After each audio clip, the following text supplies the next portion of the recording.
Atlanta held a certain weight in late November, the kind that settled into the air and wrapped itself around every conversation, every family gathering, every secret no one wanted to face. The sky over South Fulton was gray and low, and the wind dragged dead leaves along the sidewalks like it was sweeping old emotions toward the next household, searching for the next door where chaos waited. In her small apartment near Old National Highway, Marlene Bishop stood at the kitchen counter with a wooden spoon in her hand, staring down at the large silver pan of macaroni and cheese that had just finished cooling. The scent of sharp cheddar, butter, paprika, and heavy cream wrapped around her like an old familiar coat. She was 35 years old, recently single, and for the first time in 14 years, she would walk into Thanksgiving dinner without her husband Leon beside her. She breathed in slowly. She tried to steady herself. Her phone buzzed on the counter. It was a text from her younger sister, Tiana. "You okay? Remember Aunt Patrice is already in a mood." Marlene rolled her eyes and typed back. "I am fine. She has her mac and cheese. I have mine. Let her be in a mood." Another message arrived seconds later. "Just be ready." Marlene closed the phone and slid it into her purse. Every year since she was 19, she made the mac and cheese for the Bishop Thanksgiving dinner. It had become her unspoken responsibility, almost a rite of passage.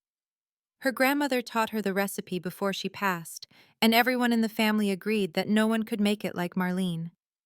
But this year was different. This year, Aunt Patrice announced that she would be making her own version, inspired by some fancy cooking show she had been watching. She made the announcement loudly in the family group chat, claiming that she was tired of the same old food. She said it was time to elevate the menu. She said that her culinary vision would bring a new level of sophistication to the dinner table. Marlene had nearly dropped her phone when she saw the message. She stayed quiet, only writing, "Sounds good." But everyone else in the chat sent long strings of side-eye emojis. The issue was simple. No one wanted Patrice to cook anything. Not the greens, not the dressing, not the cornbread, and definitely not the mac and cheese. But Patrice insisted, and no one dared tell her no, because Patrice carried a voice that rumbled through every room she entered. She lectured, she shouted, she announced her opinions like sermons. She believed she was always right, even when she was loud, wrong, and delusional. When Marlene arrived at her Aunt Roslyn and Uncle Daryl's house in Collier Heights, she sat in her car for a long moment, gripping the steering wheel. She could hear laughter from inside, plates clinking, loud voices rising as cousins greeted each other.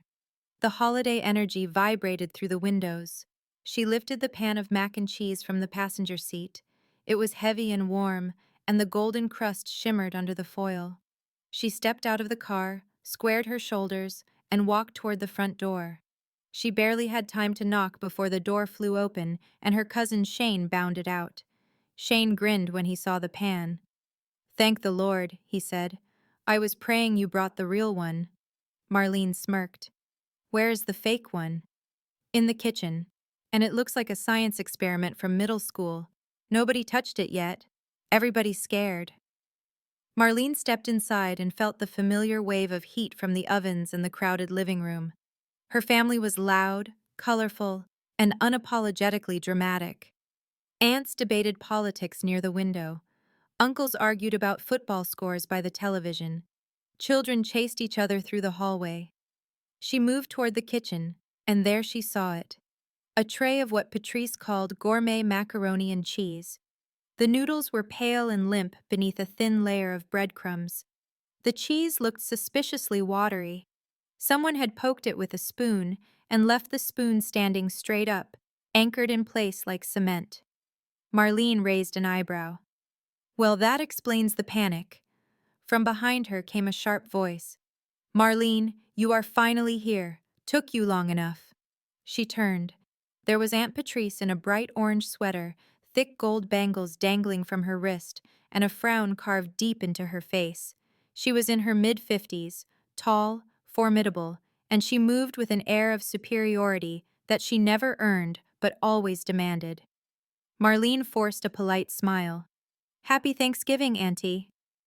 "I see you brought your pan," Patrice said, eyeing the foil. You really did not have to.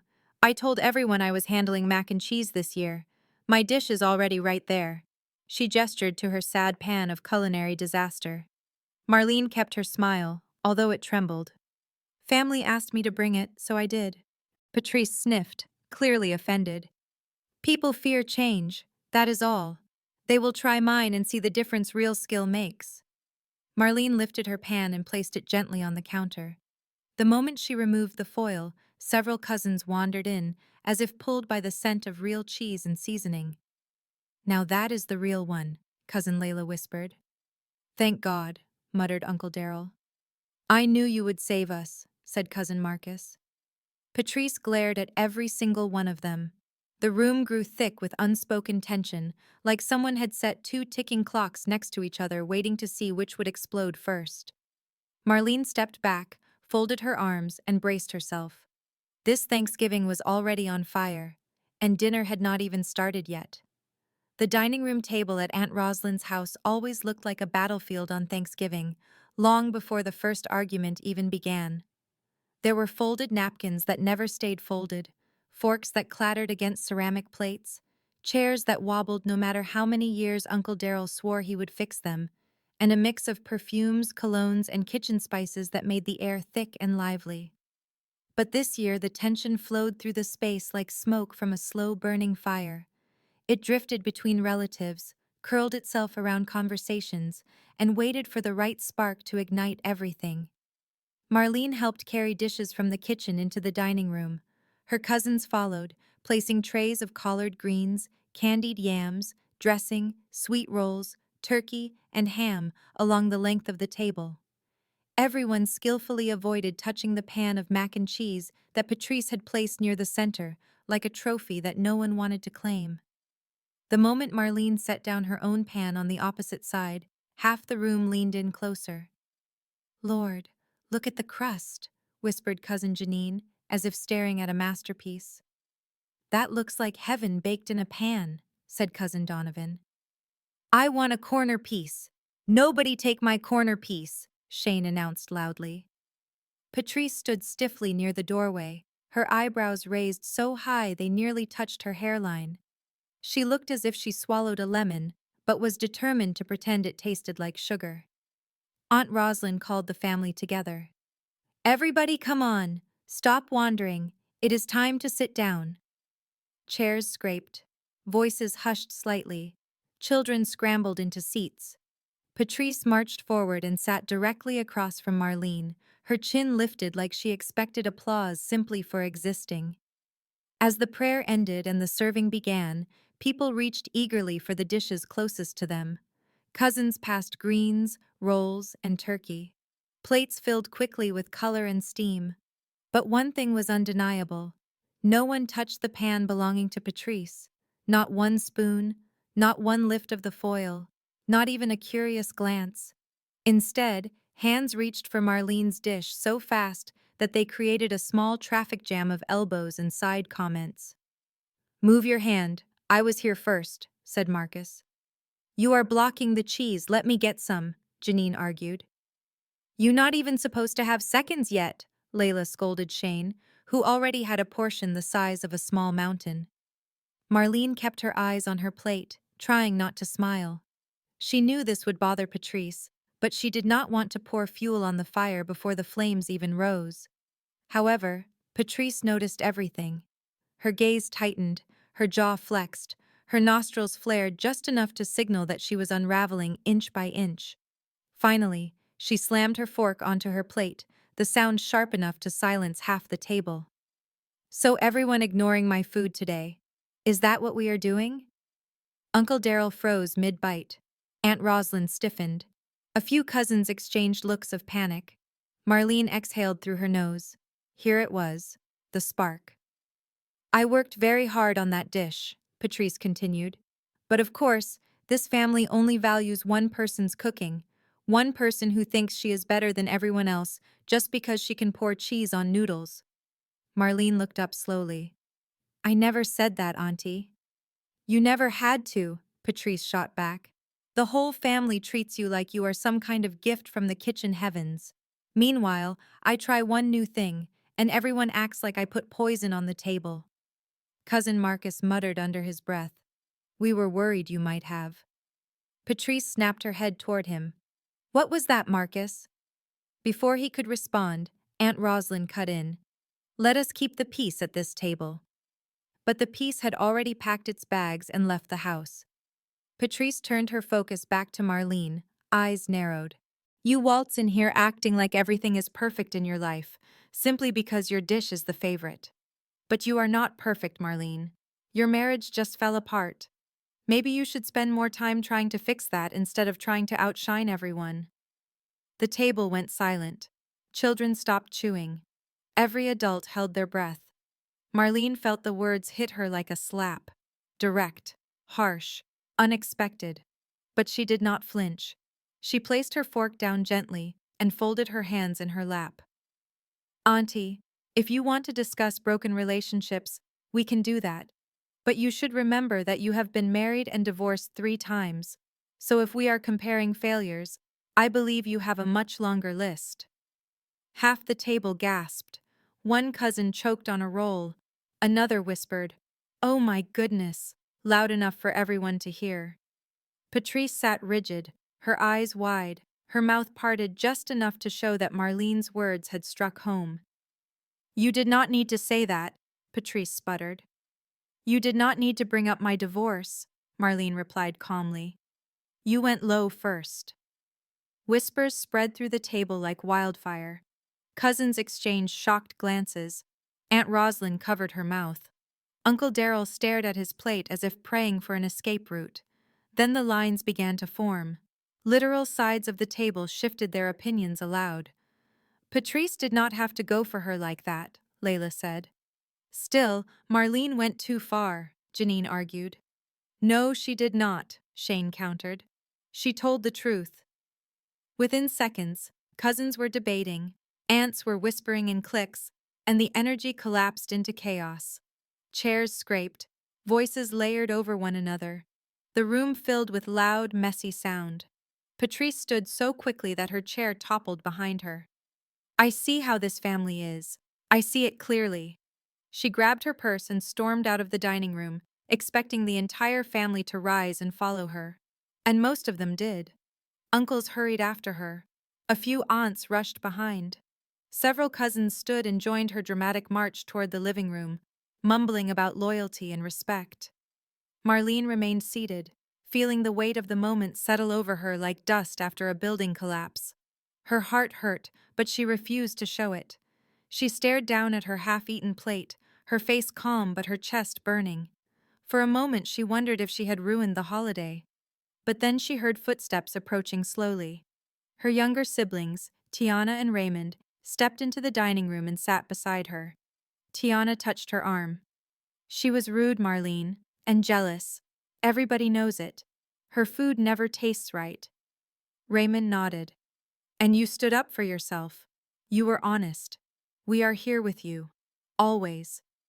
Marlene blinked, and her breath softened.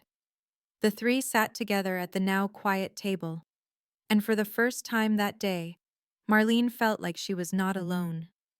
The dining room had emptied so quickly that it felt like the air had been pulled out of the walls. The once loud, chaotic Thanksgiving gathering had shrunk into a silence that pressed against Marlene's ears. She sat still, trying to keep her breath even. The overhead light flickered slightly, casting soft shadows on the half-empty plates and abandoned silverware. Across the house, she could hear Patrice still shouting in the living room. Her voice rose and dipped in waves, each word carrying the same tone of self-righteousness that Patrice used any time she felt threatened. Disrespect in my own sister's house. Talking to me like I am beneath her. I built this family. The muffled voices of relatives agreed with her or attempted to calm her, but none of it traveled clearly enough to matter. Tiana leaned forward, her braids falling over her shoulders. Do not let her get to you, Marlene. She needed someone to call her out. She uses her age like armor. She thinks being older means she can treat everyone however she wants. Raymond nodded firmly.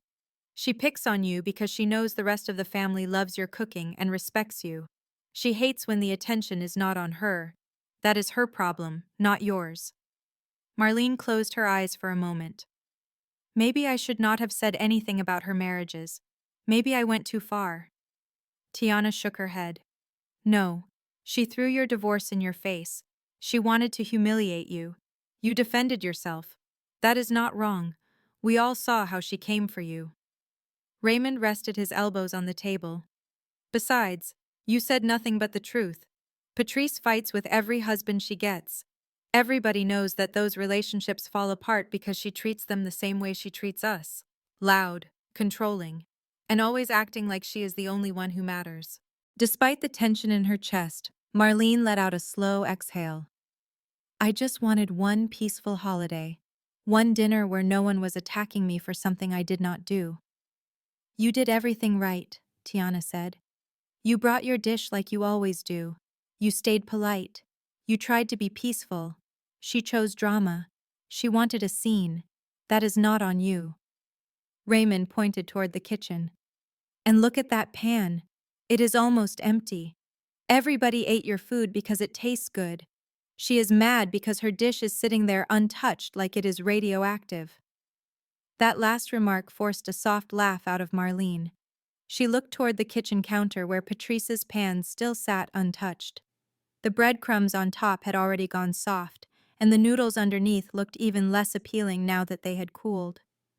She tried to force something new on everyone, Marlene said. She wanted to prove something. She wanted to prove she is the center of the family, Tiana added. But she is not. She only thinks she is because people fear her voice. A wave of footsteps approached. Marlene looked up and saw her cousin Renee standing in the doorway, her arms crossed tightly against her chest. Renee had always been stuck in the middle of every family conflict, always bouncing back and forth, always trying to keep the peace, even when peace could not be kept. She glanced from Marlene to the siblings beside her. Marlene, they are saying you embarrassed Patrice in front of everyone, Renee said quietly. She is crying now. Tiana scoffed loudly. She was the one who attacked Marlene first. Renee sighed. I know, and I told them that. But you know how this family is. People will not remember what Patrice said. They will only remember how loud she got after you responded. Marlene rubbed her forehead. So they are taking her side. Most of them, yes, Renee admitted. They are saying she is older, that you should have let her have her moment, that you should not talk back to an elder that way. Raymond leaned forward, his tone sharp. She disrespected Marlene first, loudly. No one said a thing then. Now they want to defend her because she is older. That is not fair. Renee shrugged helplessly. This family rarely chooses fair. It chooses history and hierarchy. And Patrice has been yelling longer than any of us have been alive. Marlene felt the sting of that truth settle in her chest. So that was how it would be. No matter what she did, the family would continue to protect the person who shouted the loudest. Renee stepped closer, her voice softening.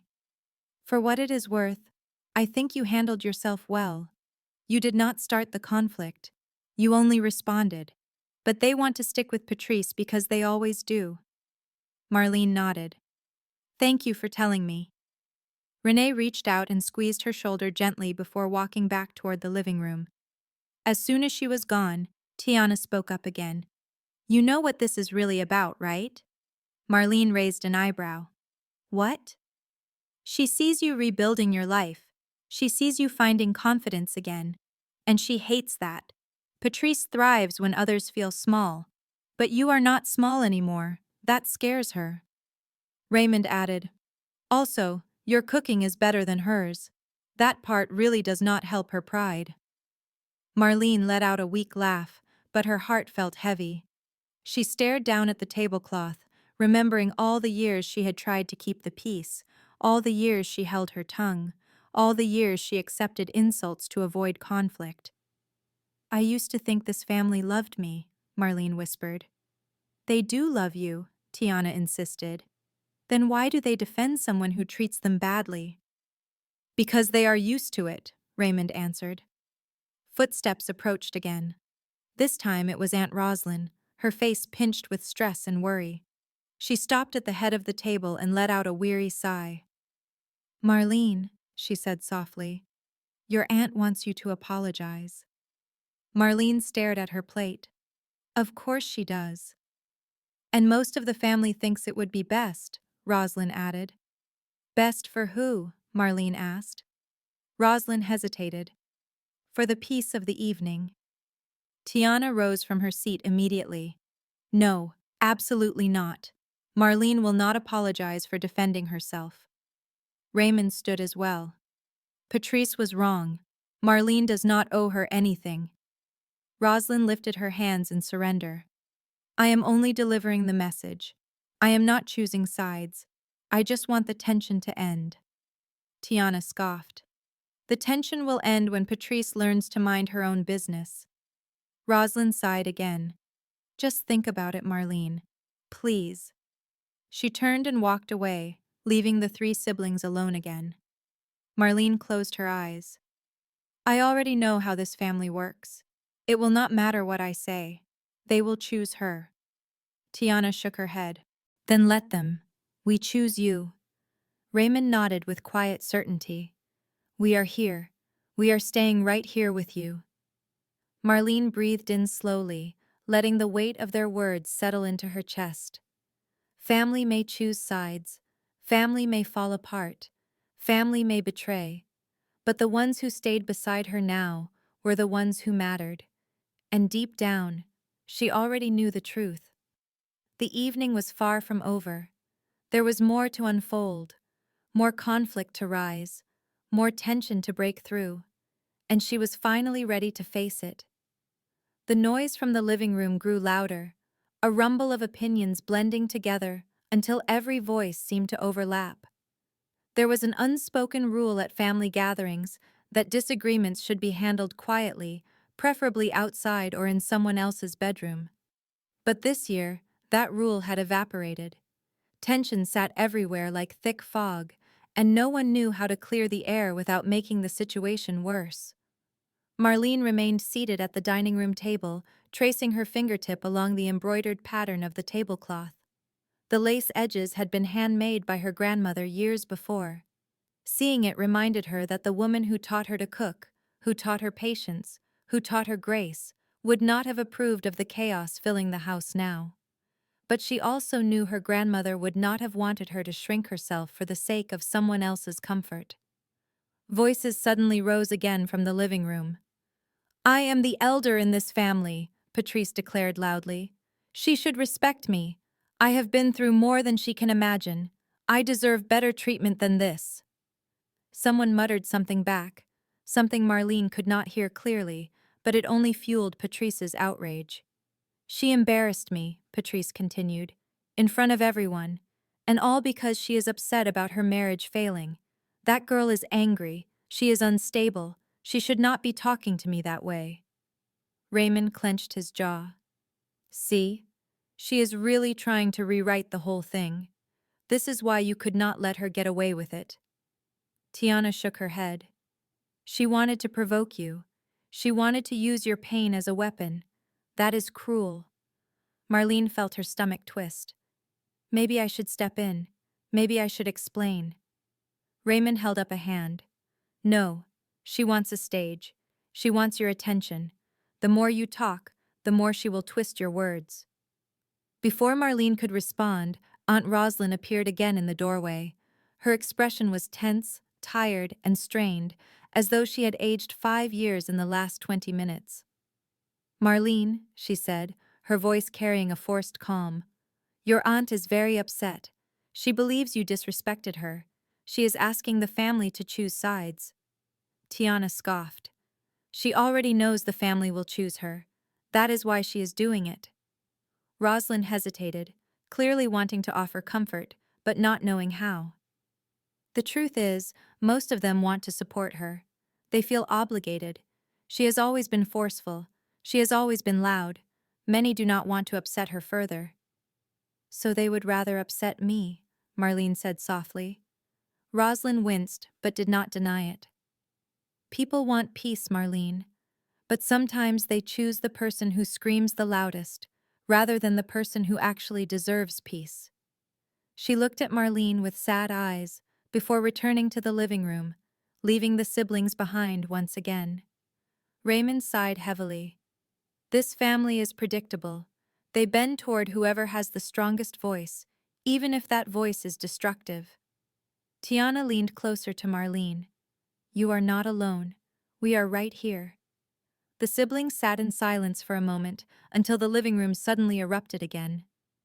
She will apologize to me, Patrice demanded, her voice booming against the walls. I will not sit here and pretend this meal can continue until she gives me the respect I deserve. Cousin Donovan tried to intervene. Patrice, please relax. We just want to eat. But Patrice was relentless. No, I will not relax. I am the one wronged here. I am the one insulted. Uncle Darrell finally spoke. She is 35 years old, Patrice. She is grown. You cannot expect her to bow to everything you say. She is a child, Patrice snapped, and she will behave like one until she apologizes. Marlene felt the heat rise in her cheeks. She had always tried to be respectful, even when Patrice did not deserve it. But this was different. This was a spectacle. This was humiliation. Tiana grabbed her hand. Do not get up. She wants an audience. But the voices grew louder, sharper, fueled by loyalty, fear, and old patterns.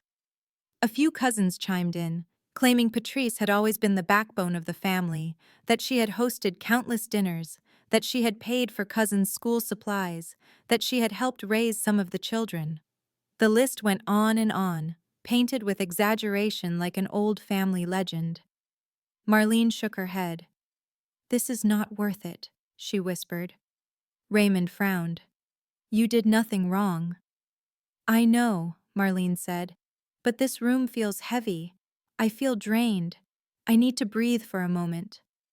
She rose slowly from her seat. Her legs felt stiff from sitting too long in tension. Without saying a word, she walked out of the dining room, down the hallway, and toward the back door. Tiana and Raymond exchanged quick glances before following her.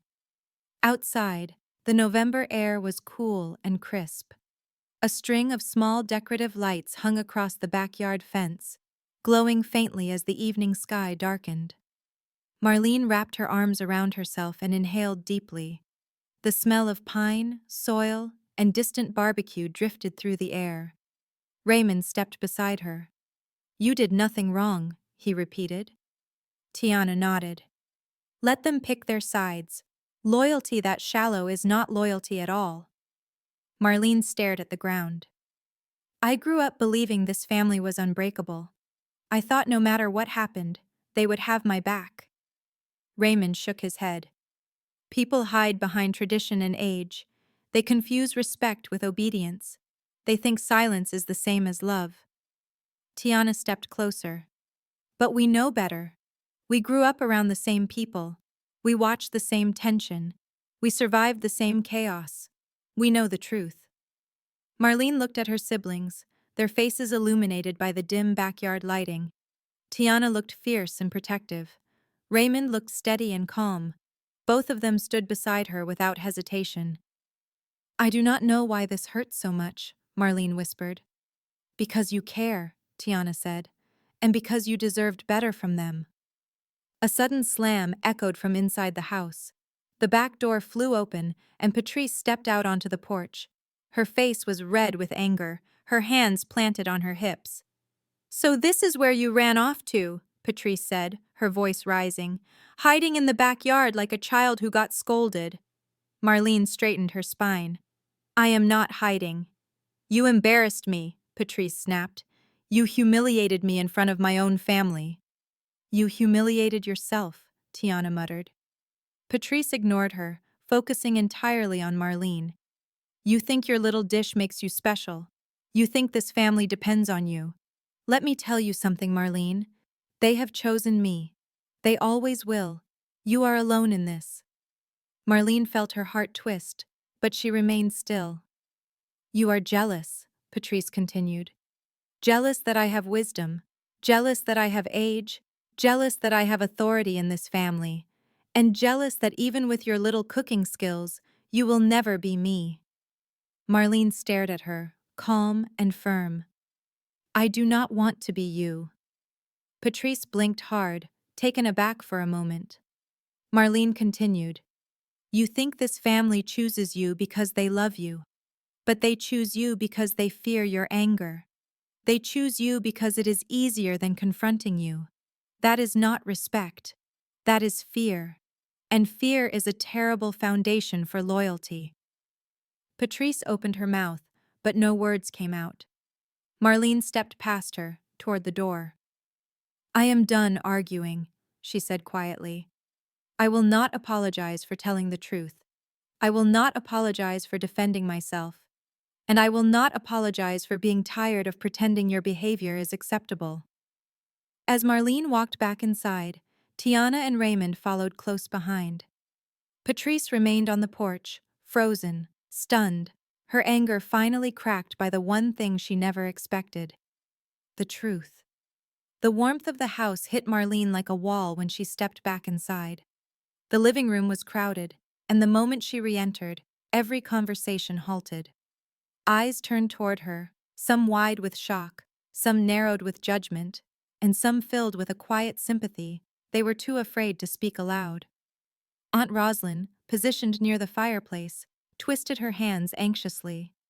Uncle Darrell stood behind her with an expression so tight it looked like he was physically holding his breath. Cousins stood in small clusters. The older relatives sat stiffly on the couch, pretending to focus on the football game, although none of them were truly watching. Marlene moved through the room slowly, her siblings at her sides like anchors. The tension was nearly physical, stretching across the house like a strained rope ready to snap. Cousin Renee approached her cautiously. Marlene, she said in a careful tone, everyone is upset. Patrice said you spoke to her with disrespect. They want to hear your side. Marlene looked at the faces around her. Did they truly want her side, or did they want her to fold for the sake of tradition? I do not think my side will matter, Marlene answered softly. Many of you already made your choice. Several relatives exchanged uncomfortable glances. Aunt Lorraine stepped forward, her arms crossed. Lorraine had always been close to Patrice, always supporting her, always echoing her opinions whether she agreed or not.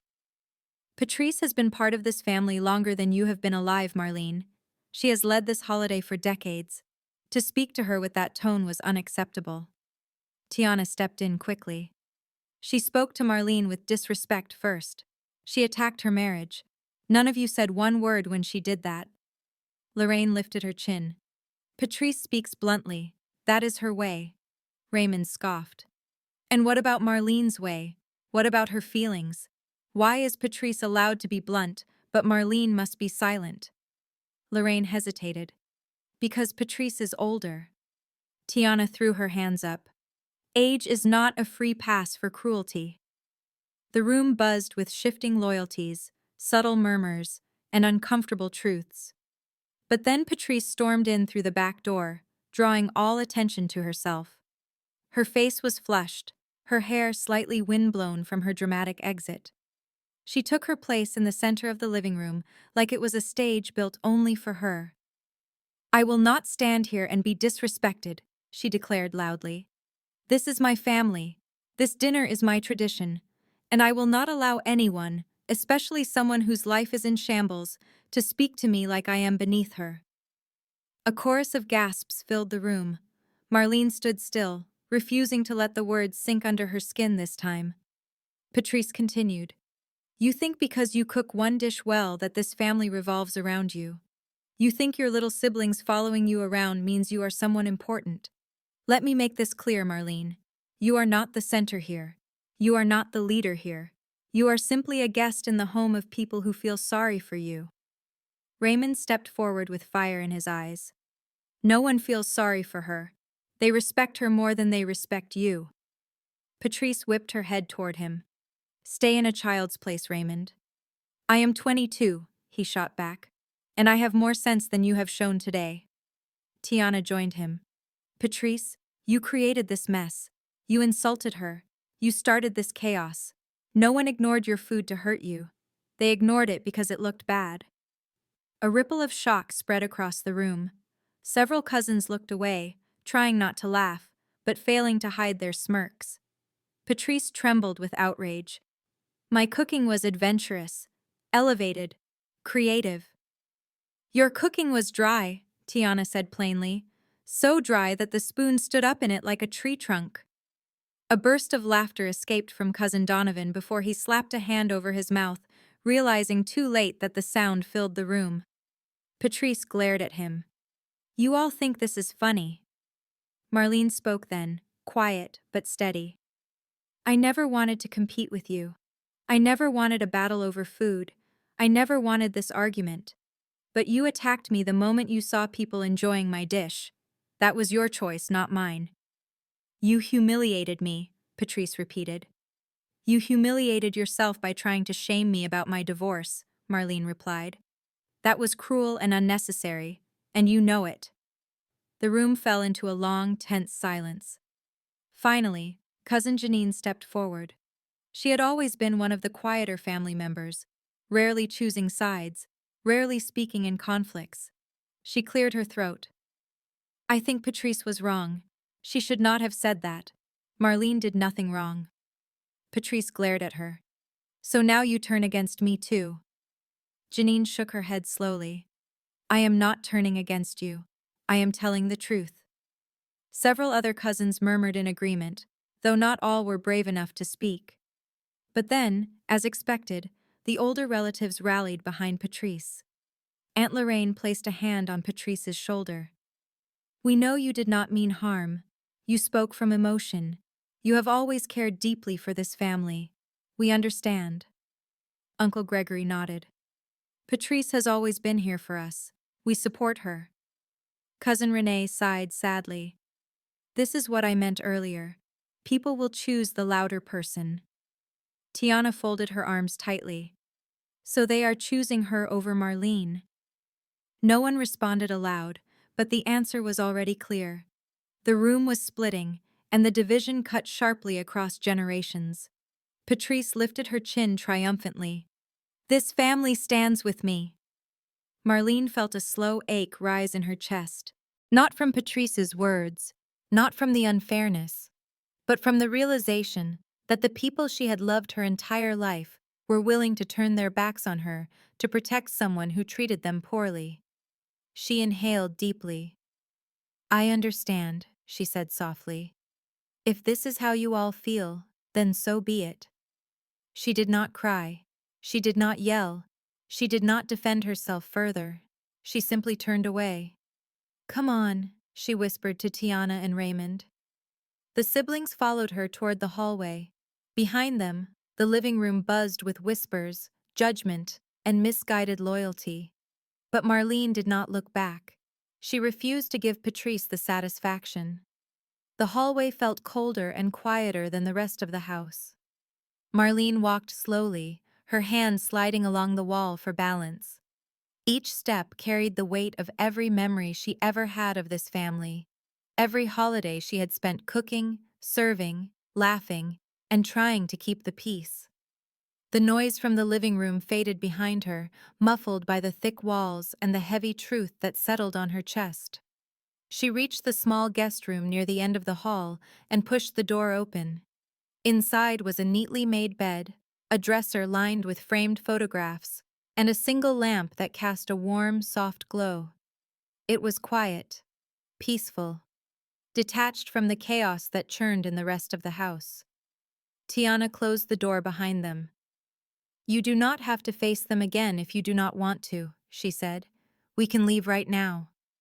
Raymond nodded. We can take the food we made and head home. We can eat in the living room and watch movies.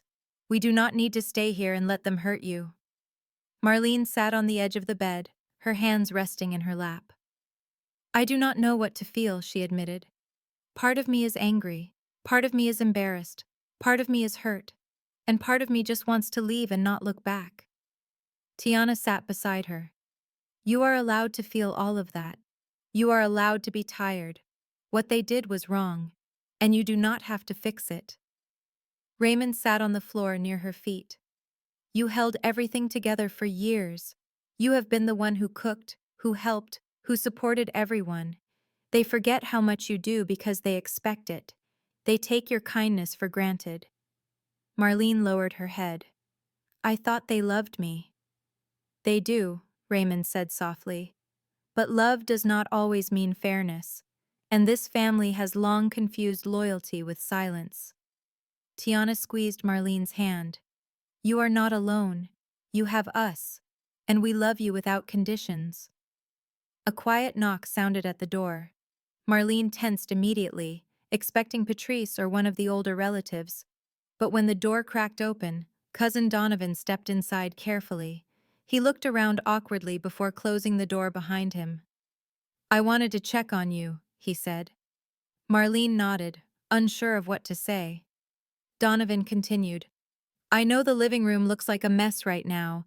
People are arguing. Some are saying Patrice is right. Some are saying she went too far. But the whole thing is ridiculous. You did nothing wrong.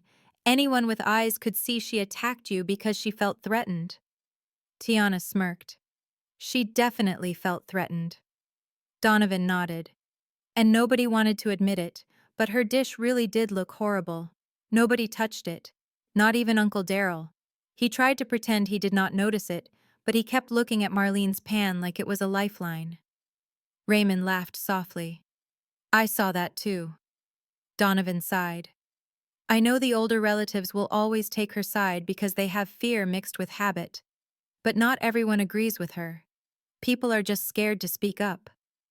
Marlene gave a small, tired smile. Thank you for telling me that.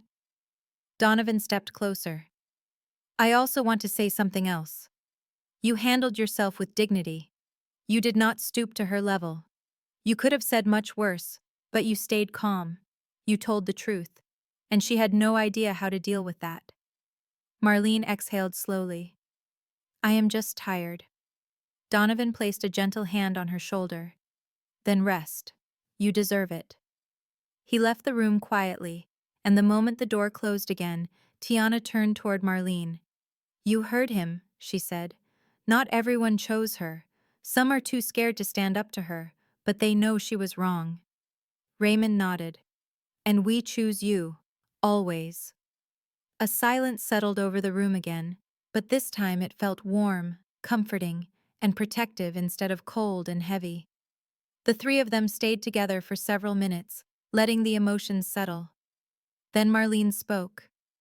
I think I am ready to leave. I think I need to be somewhere peaceful tonight. Tiana smiled and stood. Then let us go. We can pack the leftovers we want and head out. Raymond jumped to his feet. I will get some foil. We are taking the good mac and cheese with us. They stepped out of the room together and walked toward the kitchen. The instant they re-entered the main part of the house, conversations quieted again. Some relatives watched them with curiosity, others with judgment, and a few with genuine sadness. Patrice stood near the living room doorway, arms folded tightly, chin raised high. So you are leaving, she said loudly. Marlene did not break her stride. Yes, I am leaving. You are running away, Patrice spat. Marlene stopped and turned to face her. No, I am choosing peace. There is a difference. Patrice scoffed. People will see this as guilt. Marlene shook her head. Let them see whatever they want. I know the truth, and so do you.